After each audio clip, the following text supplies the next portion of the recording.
Hi, everyone. Just before we get going, I want to remind you that everything we talk about and discuss should not be considered as investment advice. The purpose of what we talk about on Catherine Murray Media and Markets on YouTube, as well as Catherine Murray in Conversation With on my podcast, should be viewed as informational and entertainment purposes only.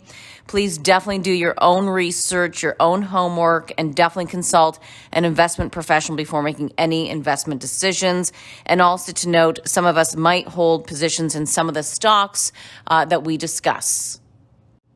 Christine, great to be able to catch up with you. And what you do in our conversation today is going to be maybe a little bit different versus what people think about or hear about on television when they talk about just like, let's pick a couple stocks. So, I think that's really important because you've got this big picture macro view of the world.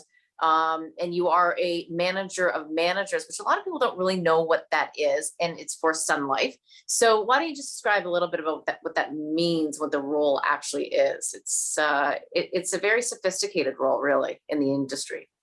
Sure. First of all, thank you. It's great to see you, Catherine, even though it's Thank so far you. apart. Absolutely. So at Sun Life Global Investments, what we do is we focus on holistic managed solutions. So a lot of our time is spent on macroeconomic analysis, thinking about the split between equities versus fixed income within equities. We do a lot of work in terms of what the geographic split should be. Do we want to be overweight US? Do we want to be more tilted towards EM or vice versa? And then within fixed income, it's a little bit more limited. Our bonds allocation is more Canadian and US, although we do have a little component of global and we do have a little bit of emerging market bonds as well, but that tends to be smaller. So what we mean by manager of managers is once we've decided or done all this work on what our allocation should be and what the different asset classes are that we want to include in this managed solution, we then have a team that goes out there and searches for what we would consider best-in-class managers around the world. Now, best-in-class doesn't necessarily mean highest total return. It's risk-adjusted returns. So we're looking at, is this a sustainable investment value proposition? Is this a investment process that is tested and that is consistent? And is there team consistency or team duration, if you will? So what we look for is a team that's been working together for a long time, and there's a very strong process or ethics process that we see in place. So that's what we do in a nutshell. Right. A couple of items I want to pick up on and unpack. But first, when you talk about risk-adjusted returns, I think that's something that gets talked about a lot in the financial industry, but I don't think people really understand what it means. Can you talk a little bit about what it does mean to you? And there's certain metrics that fall under risk-adjusted returns that might be a little bit too much in the weeds, but maybe you can name them and why they're important. It's a great question, Catherine. And once a year, we do a very detailed strategic asset allocation modeling. And that's actually done with an internal group that's part of Sun Life called the International Investment Center. So simplistically put, they kind of do this analysis, look at all these different scenarios and expected returns for all the different asset classes that we're looking at. And they plot efficient frontiers. And I'm sure by now people are thinking, wow, that sounds vaguely familiar from my university days. But it's essentially that. What we're trying to do is find the optimal level of return at a given level of risk. And then we have different portfolios. We have low risk portfolios, we have balance, and we have growth oriented portfolios. So in other words, looking at being able to combine different asset classes to enhance the overall return of the portfolio. So some of the metrics would be standard deviation or volatility of the portfolio versus the return. Those are kind of the metrics that most investors would be most aware of or comfortable with. Right, and just to remind us, how do you calculate the volatility within a portfolio? And I bring that up importantly because I think a lot of people who aren't in the industry, but very, very smart people, they look at a fund and they say, wow, look, those returns have been so great over the past year or two, but they don't understand the actual risk that money manager took.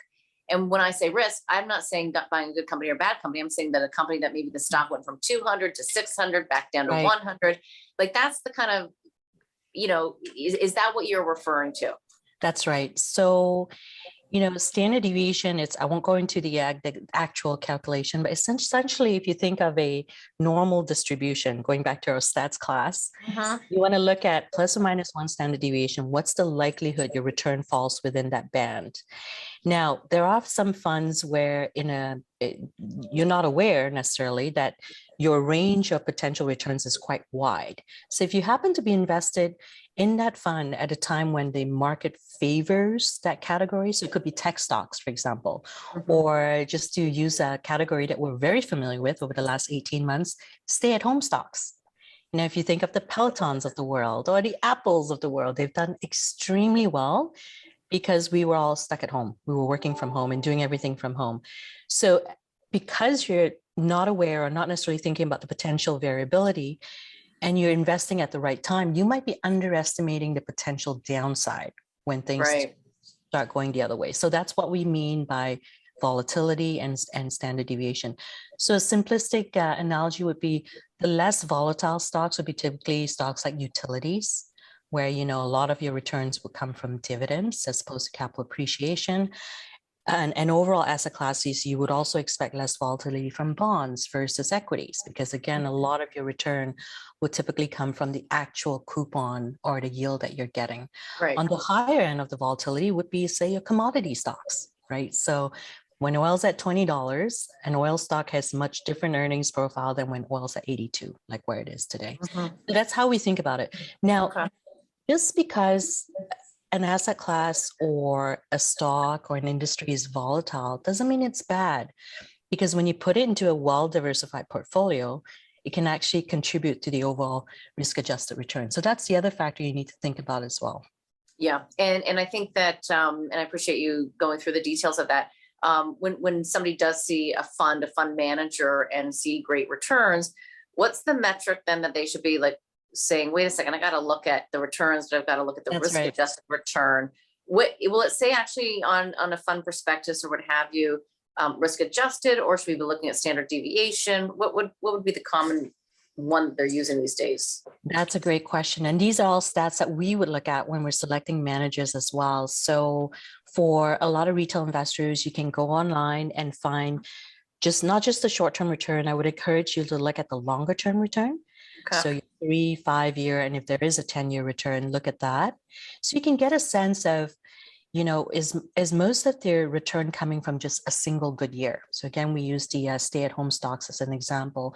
If you look at a 3-year return for a tech stock that benefited from stay-at-home, it might have done extremely well over 3 years. But then if you compare it to the 1 year, you might realize most of that came in the most recent 12 months. So the other factor, which is fully disclosed, is standard deviation. So that's the other thing to look at. So comparing your return versus your standard deviation, that's how you would look at the risk that you're taking on. Okay, thank you for that. I think it's so important, to talk about, because we don't, and people know that they should, but they don't. So, so stepping back here, though, in terms of your role, your position, and really looking at the big macro picture, talk to us a little bit from a strategy where first of all, geographically, you want to be overweight and underweight. That's where we are today is actually quite different than where we started out the year. When we started out the year, as you know, we had seen US equities, first China equities did extremely well.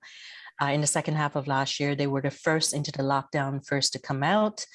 And they also benefited from our shift of spending from services to goods. So we stayed at home and we bought more of everything. And then the US started catching up in terms of the recovery trade. Coming into this year, we thought, especially with the vaccine, we should start seeing it spread out to the rest of the world. And so we were starting to look at Europe, we were starting to look at emerging markets. But then what we started realizing as the year progressed is specific to EM, for example, China started really focusing on common prosperity. So, putting in a lot of regulatory changes, trying to think about how can we broaden who benefits from the growth that we've seen. in China. So that's really had an impact on, say, the tech sector, for example. We've seen a sharp correction. We've seen a lot more regulation around tutoring, after school tutoring, et cetera. So a lot of this noise is starting to has impacted China and EM. And so currently we're kind of neutral. We think we do still expect EM to gradually recover next year, because remember, they never had the same fiscal stimulus that the US and Canada did. So for a lot of emerging market countries to really recover, they need the vaccine. And I think the WHO was talking about maybe mid next year, we should get to about 70% for the rest of the world. And that's good.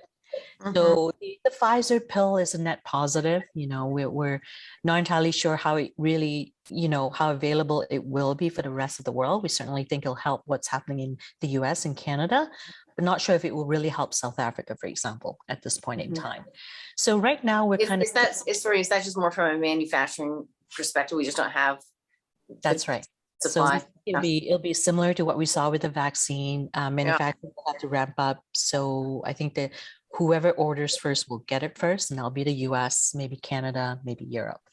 Okay. So where we are today is we're just slightly overweight equities. We do think that, this recovery is still proceeding, although you're seeing these ebbs and flows based on different mutant or variants that are popping up.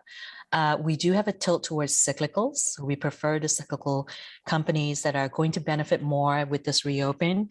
And also we think the valuation gap between growth and secular growth in these tech companies and cyclical companies are still quite wide. So slightly overweight equities, still overweight US, although much less than where we were 6 months ago.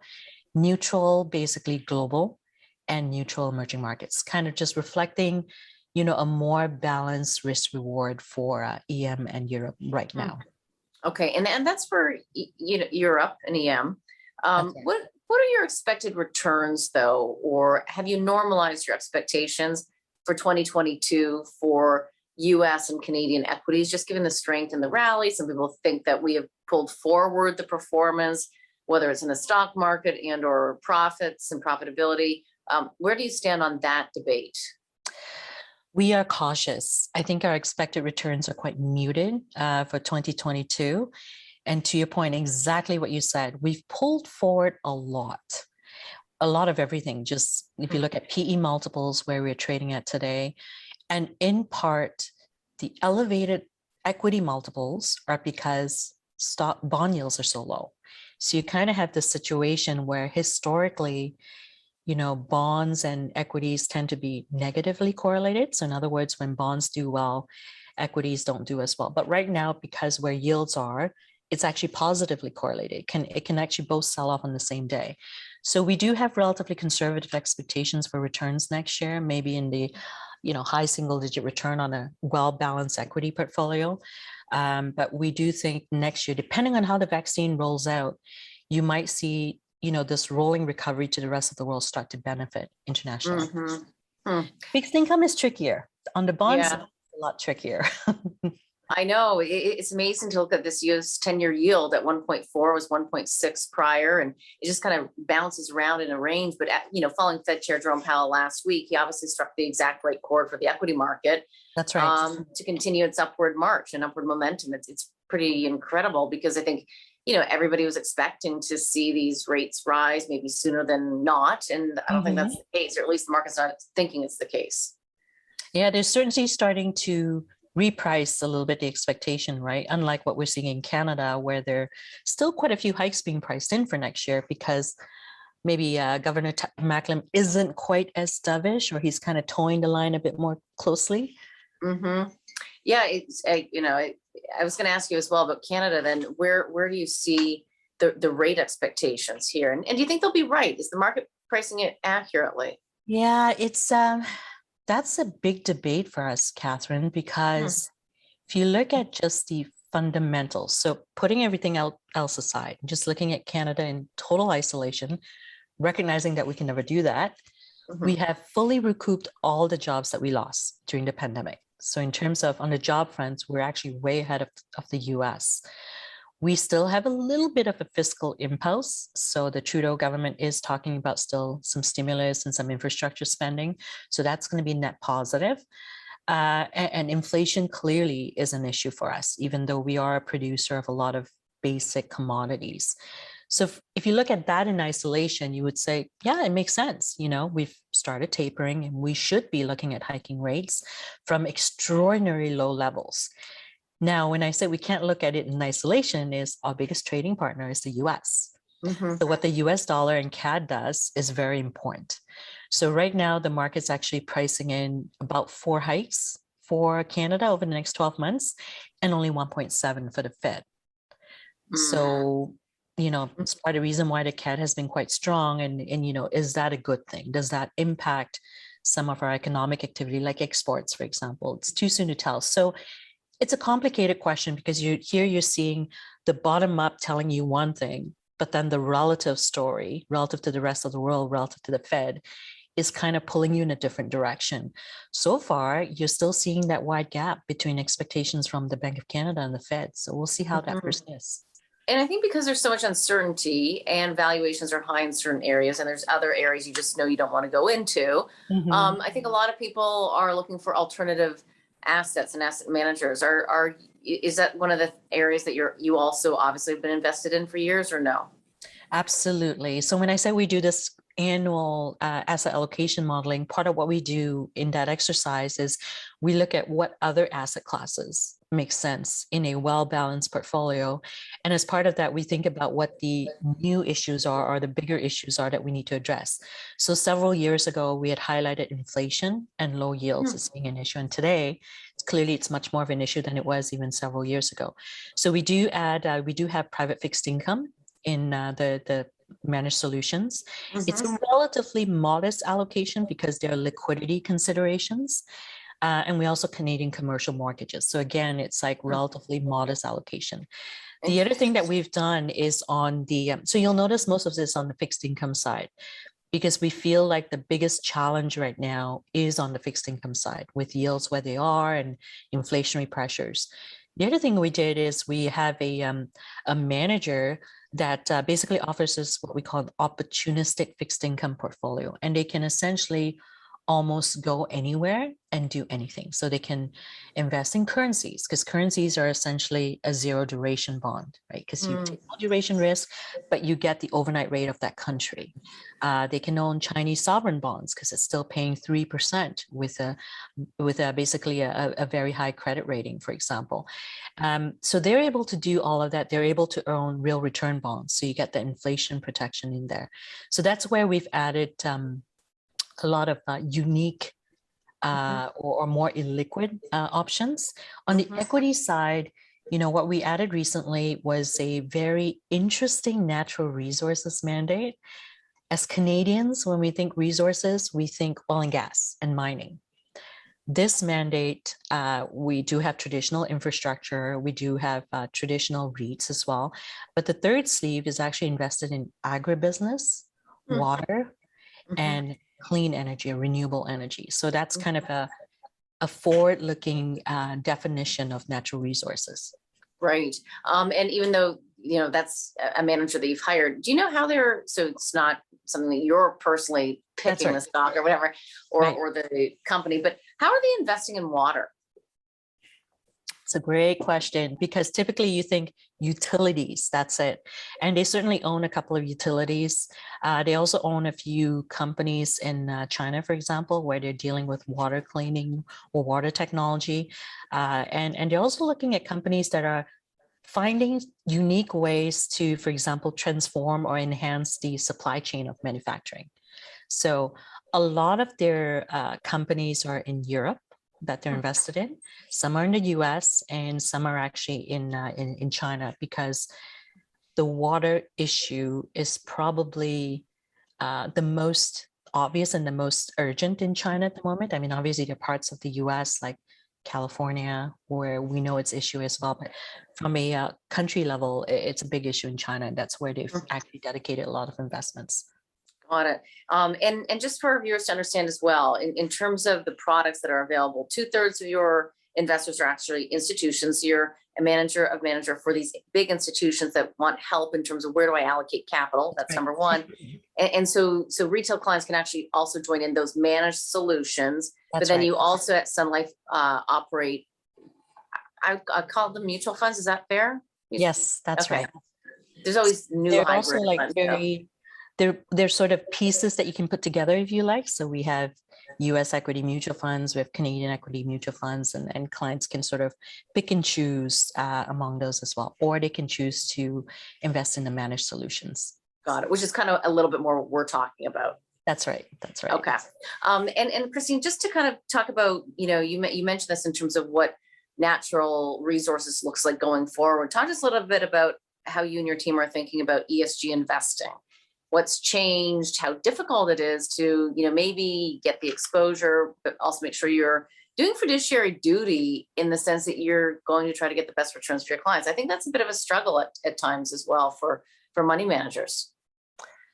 That is, I think what you just asked there is I would call it the definitive question of 2021. It's I think the pandemic really highlighted the issues around sustainability. And it doesn't just have to be on the environment. It was also the social structure.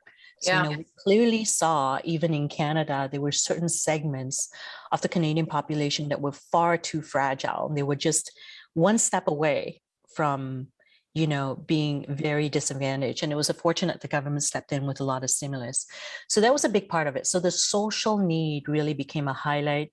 Clearly with COP26, that's going on in Glasgow at the moment, there's a highlighted urgency as to whether you're seeing the fires in California, fires in BC, hurricanes in Texas.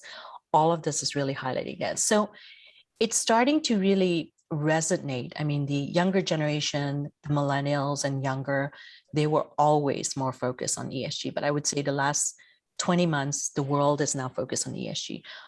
What we've also started seeing is it's actually hitting the financial, there is actually a financial impact now. So water shortages actually resulted in an interruption to semiconductor chip manufacturing in Taiwan. It was brief, but it happened. So most people don't even know water goes into making chips that then go into everything else, from our cars to our computers. We saw what happened in Texas with the hurricane and what happened with power prices. We just saw recently what happened in Europe, with wind power, or the amount of wind that they were getting is about 30% lower, and that impacted the availability of power. So, and that all affects the earnings profile of these utilities. So now, from a fiduciary perspective, we're seeing our role as a fiduciary in implementing ESG from two perspectives. One, we believe that a big part of our role is to ensure our clients live a longer, healthier life and that they have a good retirement. So a big part of that is thinking holistically about how we can impact the world we live in. So that's one part of the fiduciary. And as a sub part of that is our clients are increasingly worried about environmental challenge. So as a fiduciary, we need to reflect that. And then the second part is what I just mentioned, the financial impact. So if part of our role is thinking about risk-adjusted returns and risk management, we need to now integrate ESG factors into the way we look at our managers and what asset classes we invest in. Mm-hmm. It's amazing on that front how much really has changed in the past 20 months. That absolutely has to get analyzed. Absolutely. Somehow. And it is encouraging in that, one of the concerns, if you think longer term, the World Bank has talked about this, the erosion of the middle class, right? They've talked about how there are certain, so you have the top 10% that is somewhat protected because where you're able to upgrade your skills, but the middle class where your skills are increasingly being replaced by automation. Yeah. It's a challenge. Yeah. So one of the positives in our view of what's happening on the ESG push is that you have the potential to create really high quality jobs. So you think the amount of R&D that needs to go into new solutions. If you think about, if you used to work, let's say in the oil patch, well, you have a lot of strong technical skills and you could work in solar or wind manufacturing, a lot of very similar skill sets, if you will, just applied in a different way. So we think, if you think about the big focus of the US infrastructure spend, if you think about the Korean New Deal, which is part of the Build Back Better, if you think of China's 14th five-year plan, which is all focused on automation, AI, all of these industries have the potential to create a whole new generation of high jobs. So that's why we actually don't think it's a negative. We think it's a positive. Yeah, that's fascinating. Christine, we're going to leave it there. It was great to see you. I always like to ask people last kind of words of wisdom when you think about the markets and the uncertainty. What would you say? Oh boy. So in other words, it's like, what keeps us up at night, or what should we think about? We think the balance of risks are elevated now. So, if you look into 2022, even though we have a lot more on the medical side, so eventually COVID will become endemic, it'll just be something we live with. There are a lot of other issues that will now tilt to the risk balance of risk downwards. So you have policy that's going to start tightening. We talked about the central banks. That will have an impact, especially on anyone that bought a home at these interest rates. Like elevated house prices. What does that mean when interest rates go up? We have inflation that we think, even though it's transitory, will stick around for a bit longer. So that erodes your purchasing power. And we have elevated valuations of equities. So even though companies are doing well, the stocks are not cheap. So what we would say is, be cautious, think longer term. So make your allocation, your investment decisions with a longer term perspective. And what we tell our clients is, when you have that longer term perspective, you won't panic if the markets sell off 10 to 15%, which it could easily do given where it's come from. And you might actually be able to allocate more to your portfolio at that point in time. So think long term. COVID is turning the corner. That's a good news. Eventually, we'll get to see each other in person. Yeah, exactly. It's time. It's really, it's time. We're so lucky that we do have, readily available vaccines here. It's unbelievable, and especially if we think about where we were a year ago and staying hidden so that you wouldn't get exposed. It's amazing how far we've come in just a year. And I think just, have to get through a little bit longer, but I think people mentally need to get to see each other. That's right. So, That's right. As I sit at home and you, so anyway, Christine, great to see you. Thank you. Thank you.